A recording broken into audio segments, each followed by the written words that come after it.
This is Where the Waters Meet. I'm Christina, and we're here today at the Haggerty Museum of Art at Marquette University with Roy F. Staab. Yes. And his exhibition, Prairie Ring. Why do you call this exhibition Prairie Ring? The Prairie Ring is it's an installation here in the museum, first of all, and any kind of installation in the museum has to be planned in advance. And I was working last year on a series of works using ellipses and ovals, and so when I got the nod to do this exhibition, I just carried on that series here in Milwaukee, or here for this installation in Milwaukee, on the series. And also, I look for an identification to where I'm working. And Milwaukee is near the prairie. I wanted to use natural, I always use natural materials in my work, or mostly I use natural materials in my work in a rural situation. And since the reed sculptures were mainly set in rural locations, in Milwaukee, the exhibition is reed sculptures, natural materials, and I also wanted to use things of the area for people to identify with. So you're from Milwaukee originally? Yeah, born in Milwaukee, educated in Milwaukee. But then you went out to the rest of the world. When I finished school, I continued what I was studying. I went off to Europe, and perhaps should have went to New York, but I went to Europe instead.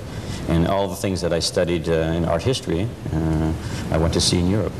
I traveled extensively. In Europe, I of course went to England first, and France, and Italy, and over to the Soviet Union, and over to Berlin, and into Scandinavia, where I wove, and into Spain and North Africa. And that's 4 years. That's 4 years. That's a lot of years. Yeah. Well, why did you travel everywhere? You know, people often take it as a matter of course that, but some artists don't travel at all. Some artists stay in one place and work there. But I mean, what I'm saying is, I know that many of your exhibitions, like it's the only one that I know of that was done indoors. Is this the first one that's done indoors? Indoors, yeah. The very first one. But before this, your other exhibitions that were made of natural reeds are done in outside sites. Yes. But like in Finland? Finland was a commission to do something, and I wasn't sure that the reeds were there. But another artist was there a year before and suggested to a curator, this is a nice site for a temporary exhibition, and it was an arts festival. And they had enough courage to say, yes, something very fragile could be done. And we negotiated it, and they said yes. But I didn't know there were reeds there. And then now we're in the Finland project, but a couple months before I came over, I had guests from Finland, a curator and a person in charge of education. And we walked along the Hudson East River, and he said, yes, there are reeds growing, but nobody knew exactly where they were and how tall they were. And what we were going to do. And then I got there and I met some other people, and we talked, we looked, and couldn't find anything. And then another artist, another photographer, said, yes, they're growing over on the other side in a small pond. And that pond seemed to be like a peat bog. And we found the tallest reeds growing there. Not the same way as in New York, but the same reeds as New York. And we had walked out on this waterbed kind of thing to pick them. So now we lost the point, but no, that's right. That's part of the point. Well, the first question was, why did you travel to so many countries? I mean, was it something that you personally felt that you wanted to do, to learn about different? I'm always curious to see what's on the other side, and I feel just growing up in Milwaukee, I had only one narrow viewpoint of what the world was like, and the books show you photographs. But I'm sorry, I have an exhibition of photographs here. But the real work, the real architecture, the real things have a greater impact. And the environment, what's around the work, tells you about it. And I'm always misconstrued because I don't like to plan so much ahead. That's baggage also. And I remember I was trying to get funding. I'm interested in going to Japan to do something because I thought my way of working, my method, my play of materials, the sensibility, fits the tradition of Japan. So someone in New York recently said, call up Christo. He's going to do a project in Japan. Of course, I want to do the project in Japan and be invited over there because I can't afford the lifestyle there, the money style there, to travel over there. So I have to be invited by somebody to bring me there and to do the work and have permission to do the work. And I call him, and his wife answers the phone, and she says, well, we pay for all the things that we do ourselves. We don't get funded for it. Well, that's partially true. And she says, why don't you do what my husband does and do preparatory drawings? And that's exactly what you said before. Don't talk to me until we're doing this interview, because you're going to lose the freshness. And that's exactly so. I don't want to become dry and dull and bored. I want to do the work on the spot, and I want to discover something while I'm doing it, because I want to be interested in it myself. And that's what I feel is very important in making art. And I don't want to repeat myself. I don't want to duplicate something. I want everything. Yes, I do find a technique, and a technique that I feel I mean, these reads I've been doing 10 years now, and I have done other things in between, but sometimes I want to go back because I felt that I'm not bored with it yet. I have not explored it to its potential. I have worked very far. I went, there's a piece over here where I made the lines far too long. It was 58 feet long, and that was, so it's 23 feet in one unsupported straight line, and the line was wobbling, and I called it a tribute to Philip Guston, because it became a little bit clumsy and a little bit ambiguous and a little bit overextended. Well, I'm not saying Philip Guston was overextended, but some of his work's a little bit clumsy. But you're saying that you yourself don't know what the work will be like until it's completed. No, I'm saying that when I start to do the work, I know what I'm going to do. You do? I do. Usually, we go back right to that, what that Indian woman does every morning in front of her house. She draws this yantra, which is a symbol of, I don't know, what's the word? Is it hope or good luck? Good luck. Or a good spirit for the day. Maybe that's a better term for it. Yeah. And so I come to the site, I look at the site, I know what I did before, I know which piece I did before, and I know which piece, I mean, I don't want to repeat those, but some of those forms I liked, and so I would draw it in the sand, and I would look at the space, and it maybe take 5 minutes, it may take 10 minutes to resolve it. I mean, I won't do the geometry in its perfect way until I'm executing the piece. And then what I learned, I look for a basic central way of feeling and response to my work, and I think maybe I worked like for how the Egyptians calculated the pyramid. So I use a string, a length of string, not a tape measure with numbers on it.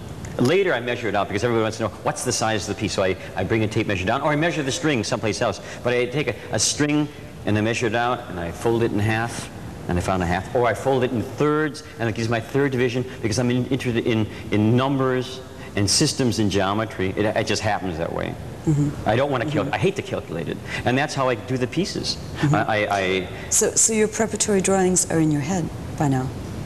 I do the sketch, and then it's in my head. But I mean, it evolves. It's not intuitive. Right, because it's planned. It's planned, but it's not thoroughly planned. And when the piece is being made, in most cases, it's right. And if it's wrong, I will change it to make it right, because that's the challenge of an artist also. It has to be made right. Right, I understand, because it's kind of like doing an interview like this. It's like, how will I know what I'll ask until I'm in the conversation? Because with each person it would be different. Oh yeah, and it's the same kind of, right, and it's got to be like that, and I could not make a pre-plan of it. I mean, I know I can read about the person, or, you know, I can gather information, or I can meet the person, I can get these senses, but then you never know until you're there at the moment. So it makes a lot of sense to me. Because it's more it's spontaneous, it's original, it's on. It's natural. It's natural, right. And that's what I'm looking for in my work, Right. Oh, okay, so I was just going to say, it's interesting. So how did you come to decide to do a piece indoors? You said you had talked to Dr. Curtis Carter, and so my original thought was that because you were doing a piece indoors, that it would be preserved, but that's not true, is it? You take it down. No. I think this piece will last maybe 2,000 years. 2,000 years? Because if this museum, which has a perfect environment, and if they really respect what I do... Well, then there could be no other exhibitions, I would think. Well there's more rooms, and they're also talking about expanding this museum, I think. No, but seriously, I mean, this indoor piece is now set and dry. It's like a basket you would find in King Tut's tomb. It will not deteriorate any farther. It's dry and set. So this could last forever. I mean, this is now in the vault. And that's a kind of a problem, because that's a negative factor to the installation. As there's a negative factor to the photographs, there is something that's lost when it's taken out of its environment and its sight. And the piece does not move. The wind won't change it, right. And then I'm working inside the gallery here, and I ask for the walls to be dark blue for the contrast, and so you can, here we go, contrast, so you can see the work. And I worked in here building the piece 4 days, in building the piece, and every day outside it was nice and sunny. And it's like that. Now this becomes work. And I had a job once in New York being a designer in the middle of a skyscraper, and I would go outside in the evening and I realized it was a wonderful day outside, and I missed the life of the day. And that's what I like about summer. That's why I work outside. And also I work, this piece is small, and I had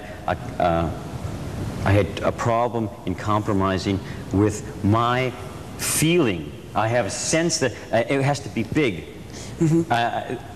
As far as man or I can extend my body to work, I'm doing body art, and I'm doing, this is called land art, because it becomes, it relates to the environment and the land, and I'm extending myself as far as I can. And there's all other factors involved in the work, but so I compromised, and I think for an exhibition of these photographs, this piece, in all its weaknesses, or because it's inside, helps define what the photographs are. It gives you a somewhat of an idea of scale. Yeah. And that's important to the work. Right, and just to see the actual reed is so different than to see it on a photograph. You know, yeah, but you see, you know, when I proposed this exhibition, I had no idea the reeds were growing here. We can talk about the reeds for a moment. I thought I was going to drive back to New York and bring them back here, which I could have done. And I did. I brought one back here when I flew here first. And I broke it in 3 pieces and carried it on the plane, and I reassembled it here, and it was too high for this space. And I didn't want to drive 1,000 miles each way to bring them back. And I looked at the countryside here in Milwaukee. As we said in the beginning, why did I use reeds? Why did I call it prairie ring? And I wanted to use natural materials that grow around. I found the reeds growing in various places, and each time I stopped and picked them. And I brought them here, and I solved the problem. The reeds are growing here. And I called someone else and said, I want to use prairie grass. Where is the prairie grass? What is the prairie grass? And nobody could tell me what prairie grass is. And then I found somebody living in Oconomowoc, and he said, he knew prairie grass. He said, this is prairie grass, and this will be ripe now, and that'll be ripe now. And then I have a friend, Betty Koch, who works for the museum here, and I said, Betty, you know about prairie grass, because she's involved with plants and gardens and things like that. And she said, well, goldenrod is even prairie grass. So I grabbed the goldenrod that's right now in yellow flower, and there's white goldenrod, or is that golden? Or something of the same plant. And I was looking for smells, because I wanted to employ smells in this sterile environment of the gallery. And so that's part of it. I mean, that's part of the materials that that's here. You asked me about how the longest, I'll give you the longest piece of reed sculpture is the piece that's situated over here. And I made it at Storm King. It happened to be the biggest piece I made, because it was made at the edge of a mountain, on the edge of the Hudson River, and where I thought the reeds were growing from the lookout, because they built a road in the 30s from West Point to a place called Cornwall on the Hudson, and it went around the face of the mountain, halfway up the mountain. Gorgeous view. The roads was one of these dangerous roads that serpentined around them. And I made it to be seen from the outlook on the mountain. And so I made it large. And normally I work on sand, and this was mud. So I was working for 8 days in a foot of mud. So there's a little track around the pieces I was making, and it was 70 by 120 feet. And talking about challenging nature and gods. But they were good to me, because the mountain protected from the north wind, which is always that strong wind when the fronts come down in the Hudson River Valley as well as here. And what was bad about it is that Cornelius Vanderbilt built the railroad system and his empire by destroying the whole Hudson River line. And both sides of the river have railroad tracks on it. So he was straightening out the river with railroad tracks, but he left a little passage for the water to come in and out in this protected bay where I chose to work. And that's in this little passage, the tide. Now the whole Hudson River, which I researched very much to do work, has a 4.5-foot tide thereabouts every day, twice a day, up to down, up and down. And that brings things in and out. So it was like a rush of water coming in and a rush of water coming out. And then with the reeds going up and down, it was like the mouth of a baleen whale, and it would filter out, and the seaweed would come in and collect, and sometimes we would break that front wall of the sculpture. And I would come back periodically and repair it. But it lasted 2.5 months. 2.5 months? Yeah. So that's a challenge. That's wonderful. So that was... that's longer than 5 hours. July, August, and into September. Yeah, much longer than 5 hours. Right. And then I came back. I did the Hudson River Project in 1989. I got a grant from the New York State Council on the Arts. And I said I'll do 6. I did 9 sculptures. And it was sponsored by the Woodstock Guild. Great Woodstock Festival up there.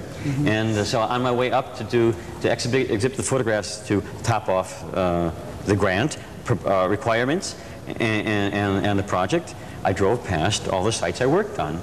And I looked down, and there the site was perfectly clean, as if I never was there.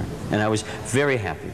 I was very happy that I made my statement for 2 months or 2.5 months, and now it was as before. The reeds all washed back to the river where they came from, or because they came from by the river. They dissolved in the river. They stopped at the bank where they belonged. So I didn't ruin anything. I feel I didn't ruin anything. And the site was pristine again. And if I want, it's renewable. I can build there again. And as I go in the Hamptons, I go back to the same sites once in a while, every couple of years, and I do another piece, because some of the situations are right. Now I've been working at some of the same sites.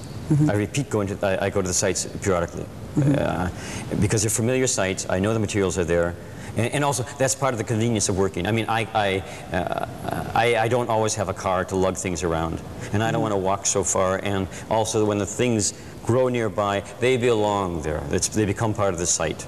It's related. I mean, one of the photographs there have the birds, house swallows, that migrate along the East Coast in September when I like to work, and they went from the reeds to my sculpture and back and forth in a big flock. Of course, on this sculpture, I mean, I waited 3 weeks for the wind to become calm. It was the day it was calm and the birds were migrating, and I hushed them away and I started swearing at them, and the birds wouldn't listen. I guess they don't know those words. Polite birds. And they were destroying the sculpture in front of me. And there was nothing to do but photograph it while the birds were there, and the birds became part of it. And also it created more of an interest to the photograph. When the sculptures don't last anyhow very long, all right, let nature take its course quicker than I want it, and in front of my eyes. But it's a positive statement as well. Like life. Like life. Yeah. Things happen in life. Yeah. Wait, no, I didn't finish. All right, finish. Because so I worked periodically in the same place, and I had a couple exhibitions in the Hamptons on my sculpture, on my photographs of my sculpture. So, and the newspaper out there was very cooperative. The Southampton Press wrote the first article about me, Mary Cummings, a nice person, and she came in the water in her little bikini. This 45-year-old woman. A good camera, better camera than I had, and that worked real well, and I got publicity and all that. And then I gave a lecture at the East Hampton Center for Contemporary Art in 1988, and then I came back periodically to do work, always in the end of summer. And the last time I did this body of work up in Amagansett, I announced to everybody again about the sculpture taking place, and all these people still wouldn't come and experience what I was doing. So I'm trying to, I was disappointed that the audience was so hard to come by. And even some of the people who are aware of art would say, this is too hard to come to. But it wasn't hard to come to. It's just the idea of getting off that soft chair like we're sitting on now, or getting out of that car, and sort of experience what life's about. Well, also it was amazing kind of when, think about where we live now in this day and age. We have heating, we live in houses in the city, we hate bugs, and all that kind of thing. And when I started building this, I brought the boxes of prairie grass, which had a great smell. This place was full of smell, but everybody in the office was kind of complaining. They weren't accustomed to the smell of nature. I mean, we're so alienated from what nature is. I suffer from it, the idea. I learned how important it is. I mean, it's like going to a supermarket and having to select that one kind of apple, that one kind of potato, that one piece of meat if you eat meat, and that's the limit. Our diet, our way of life has been so narrow, and that's also another reason about going to Europe, because they eat these terrible things that artichokes. Oh my God! The first artichoke I ate, I threw away the heart. I didn't know how to eat it, and then someone showed me how to do it. I learned how to drink wine with meals and eat this runny Camembert cheese that has this great taste. But in Milwaukee, I never knew anything about it.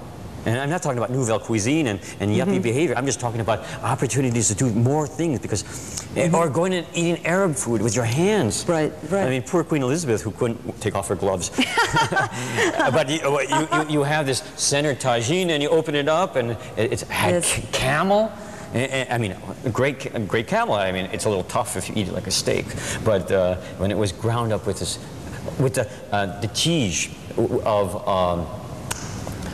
the artichoke, that's the stem, and you boil that, and it has great taste.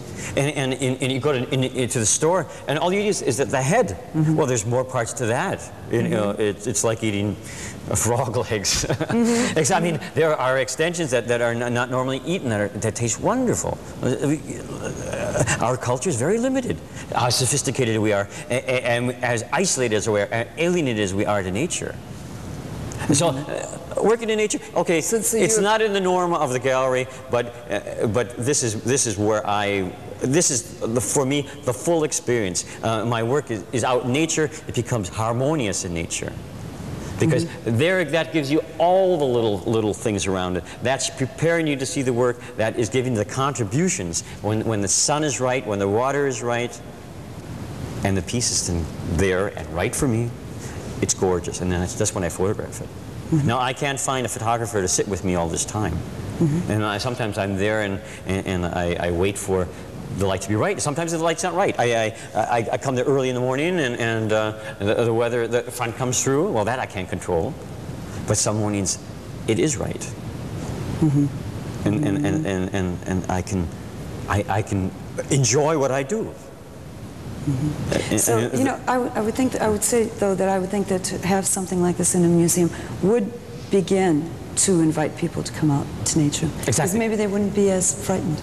Isn't that strange? That just to put this here would maybe make people not as frightened of the experience. I agree with you. I think so too. But you see, I'm showing you and them that this experience can happen. Yes. Yeah. Yeah. And that's part of the statement. I mean, and also it shows you that there has to be respect to what is there in nature, and nature has to be respected. I mean, it's this crisis that we are of no more air and all this ozone, and that's a problem. You have to remember things take time. And effort, a certain effort. Effort and process, and that's something to do with quality of life. It's but because I have the nature. I know how to sew. If I have a hole in my sock, I will repair that sock instead of throwing it away. Why? Because everything is sewed together anyhow. And it's maybe shoddy because we're shipping it over to some place where we're exploiting someone's labor, where it's made cheaper and fast. And believe me, those people are working fast for their low thing. And that I went to Marshall Fields, and I think this shirt is a nice new shirt that I got for this exhibition. I think it's made in Taiwan or some Oriental country, which is exploited because they work cheaper. And I don't know what the quality of their life is over there because I'm not over there, but I don't think that's right. And then they say, American made? Well, maybe Americans should maybe take a little bit more time. Oh, that's a terrible political statement. You take time, find a little love in what you do. I love what I do. I don't like to be under pressure, though. And there's something about, again, time. When I worked here in the museum, The negative factor is that people start work here at 7 or 7:30 or 8 o'clock in the morning, and they finish at 4:30, and it's out. The security alarm goes on, and everybody's gone. And as an artist working on an installation, it was the same thing. It's either come 7 to 4:30, and you couldn't work any longer because the alarm system was on. And when I'm working in nature, there's certain things that have to be considered. It takes X amount of time to put it up. It takes X amount of time to get some of the horizontal reeds wet in water and put it up, and then they have to be set in place and bound in place, and it takes that much time. And then the piece is ready, and then you have to wait for the sun to be ready, and I'm dependent upon all those natural factors and the sun factors in the work, and that's called agrarian time. Agrarian means agricultural time. Like when the farmer got up to plant the seeds, when it rained, they grew. When it rained, sometimes he couldn't work, so he sat in the house and waited till the rain stopped, and he went out there again because he was dependent upon those two things to work together to get his crop. And that's the sense of time. It's not running here, running there, although that makes things convenient in our civilization and our time. But that necessarily is not my time. When I'm tired, I want to sleep. If I'm out late at night, I want to sleep the next morning. If I come to work, I feel terrible. My body says I feel terrible. And it's not saying that I should not go out at night. I mean, I want to have that freedom to do so. But the clock is something I don't want to watch. But it's just a thing of convenience. But making art in nature, I'm at the mercy of the elements, so I'm an Aquarian. And I can tell from your work that you love it. I do, yeah. This has been Where the Waters Meet. I'm Christina, and we were talking today with Roy F. Staab at the Haggerty Museum of Art at Marquette University. And thank you. And thank you very much.